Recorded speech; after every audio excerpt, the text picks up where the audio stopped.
Good morning, everybody.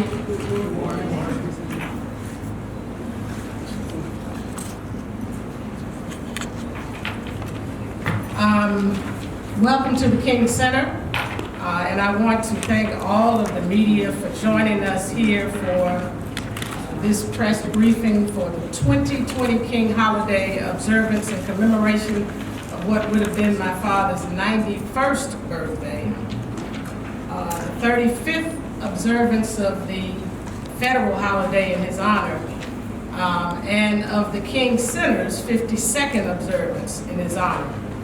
I am joined by a few people who, in partnership with us, sponsor events during this time, and I want to thank them as well for being here.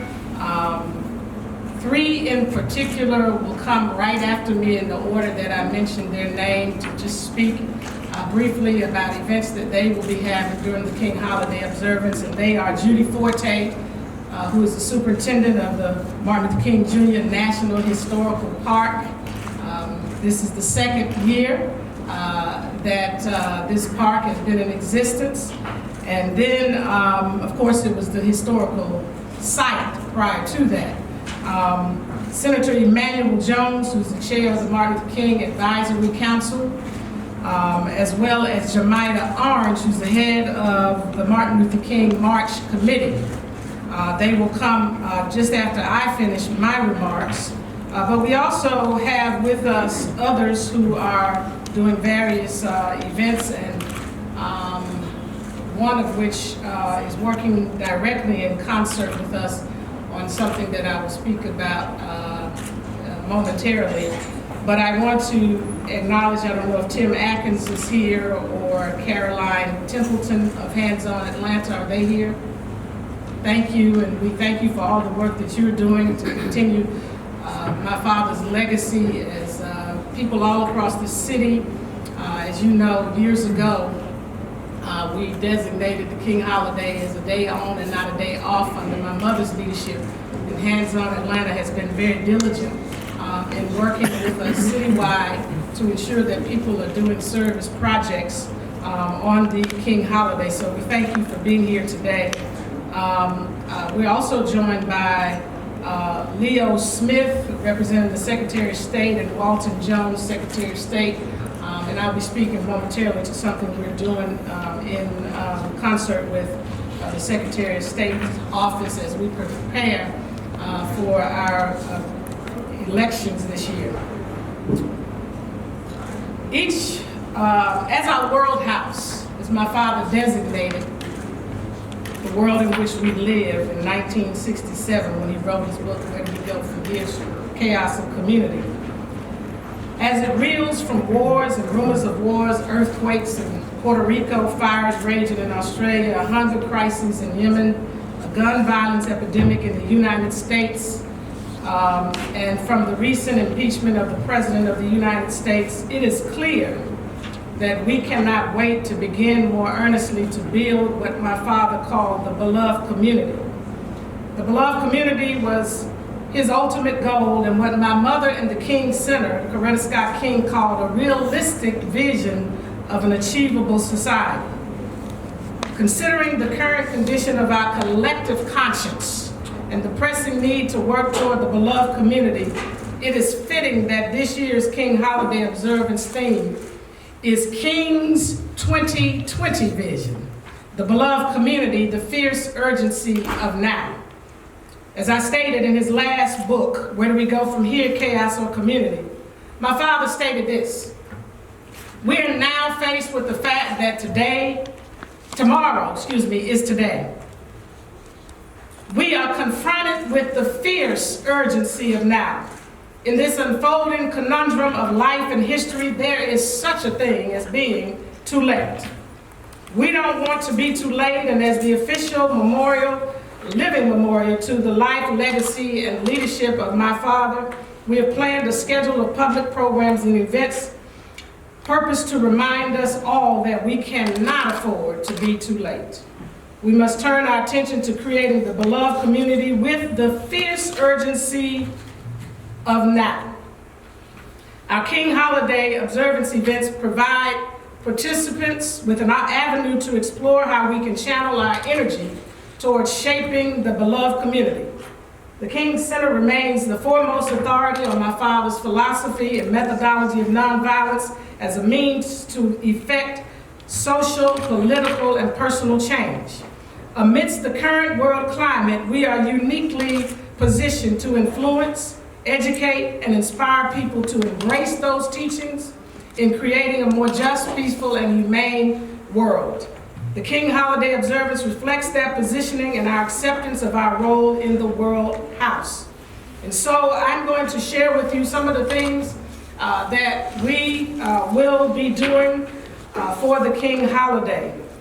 There are three events in particular devoted to I would say four really, devoted to continuing to educate and train people in my father's nonviolent philosophy and methodology, starting with tomorrow. Tomorrow from 9:30 to 5:30 right here in this room, and on Saturday we will have our two-day Nonviolence 365 workshop. It's still open for registration. We do walk-ins for those people who are interested in coming. We are helping to educate and train people to strategically use my father's principles and steps of nonviolence for systemic, cultural, and personal change. And then on Tuesday of next week and Thursday of next week, we will have our program that we do consistently throughout the year, but they are special during our King Holiday Observance, which is our Students with King on next Tuesday, right here in our Yolanda D. King Theater for the Performing Arts. We will have our Students with King. I think there are now 12 metropolitan counties that come to our Students with King throughout the year. And on Thursday, we will have Celebrate Difference at the World Congress Center. These are K through 12 students with our Students with King. At the World Congress Center, there will be middle school students attending our Celebrate Difference.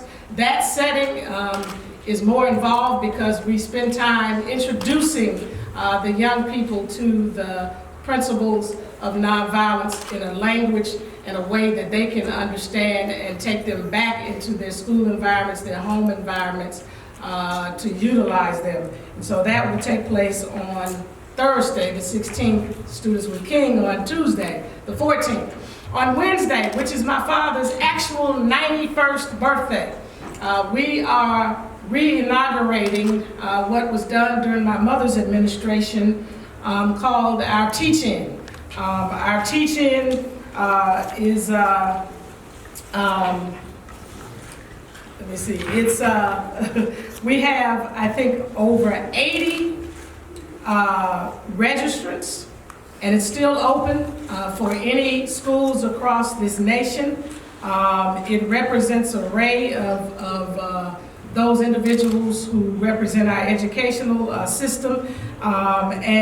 We have lesson plans and toolkits that are provided through our website, so people can visit the website under events and go to teach-ins to find out more about that. We get requests all throughout the year on tools that people can use in their school systems for their students. And so we've decided at least on this one day in honor of his birthday, because more schools are looking for tools to and lesson plans on my father. And so we decided that we would begin the process of doing this every year. So this is our inaugural year, and we look forward to continuing this in future years.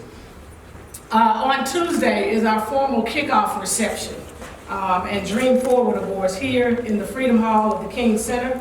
It begins at 6 p.m. I'm excited about the sign that we now have as you enter the theater in honor of my sister. The signage will be unveiled at the Yolanda D. King Theater for the Performing Arts. And we just recently renovated the theater, so I'm excited about that as well. So we'll be cutting a ribbon on that.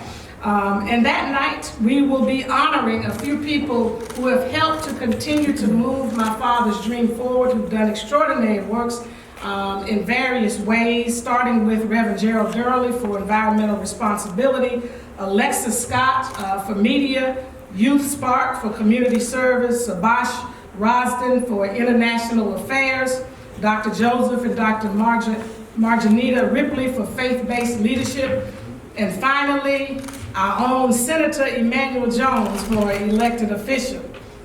And so please join us on that night. There will be food, as it always is at receptions. People like to come to receptions because of the food. But we will also be celebrating these wonderful people who have added to our World House.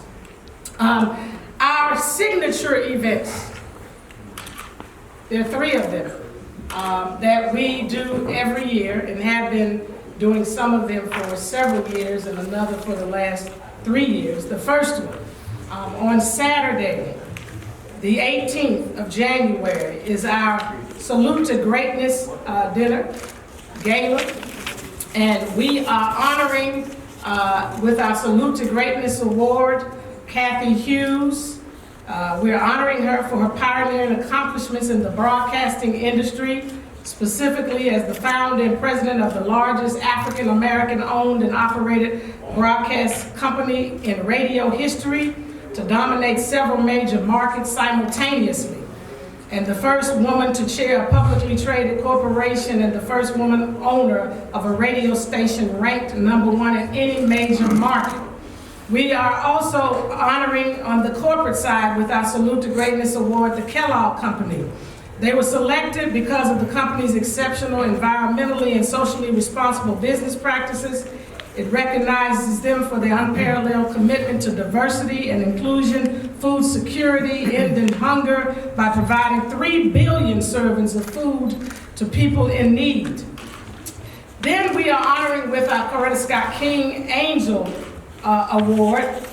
The organizational honoree is Youth Service America. We're honoring them for their commitment to young people, leading community change through awareness, service, and advocacy, and leadership philanthropy.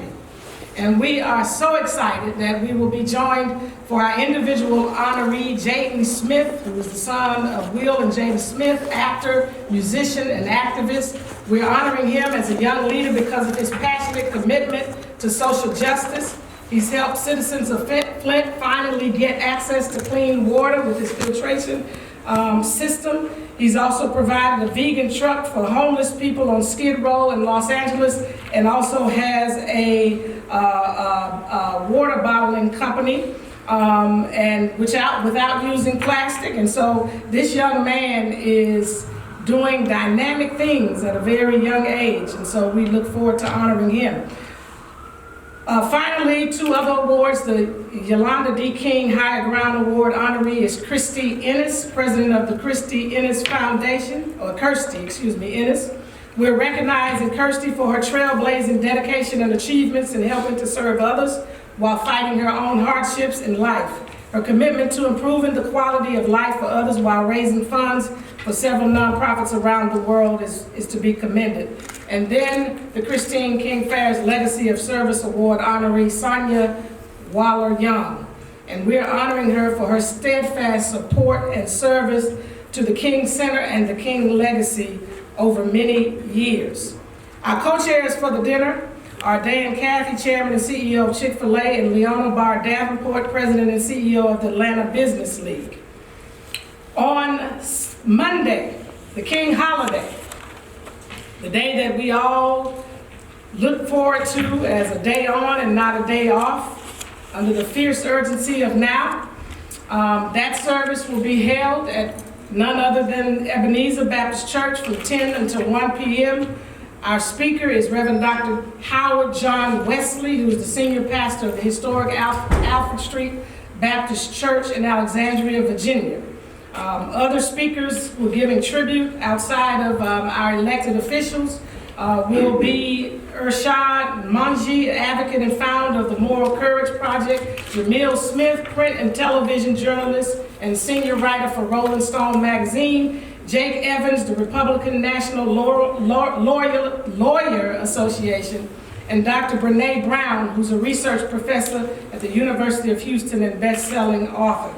Special music will be by Smokey Norfolk, the Anointed Pace Sisters, Minister Angela Christie, and the Korean American Choir, the Grapevine Children and Youth Choir. And we are just honored that they will all be with us, along with the Consul General of Israel. Finally, our other signature program, which ends our day, is the Beloved Community Talks. Our Beloved Community Talks will be held here from 6 to 8 p.m. in our theater. Obviously, it's free, open to the public, but registration is encouraged. It will be 2 courageous conversations. With everything that's been going on around racial division and racial polarization, we are daring to delve into the issue of systemic racism and understanding that and the intersectionality of it. The conversationalist for this topic will be Dina Hayes Green, co-founder and managing director of Racial Equity Institute, and Jacqueline Badalori, who is PhD and JD, author of Birth of a White Nation, The Invention of White People and Its Relevance Today. The second conversation that night will be about disrupting and dismantling systemic racism. And the conversationalist for this topic will be Takeo Spikes, NBA creator, behind the mask, retired NFL linebacker, and Anquan Bolton, a retired NFL player and co-founder of Players Coalition. They are doing tremendous work to disrupt some of the systemic issues and dismantling some of the institutional racism that is happening on the social justice front. And then, throughout the day, on January 20th, and this is very important for us to highlight and talk about. This is an election year. For many people, this is a dire election year. And I say that on both sides of the equation, both sides of the aisle. People see this as a dire election year. We will be hosting here at the King Center a voter education interactive demo and voter registration.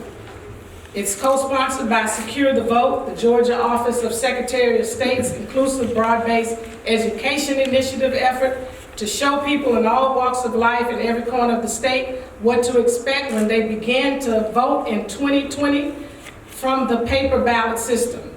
It is replacing all of its first generation electronic voting machines with the paper ballot system, the largest rollout of voting equipment in U.S. history.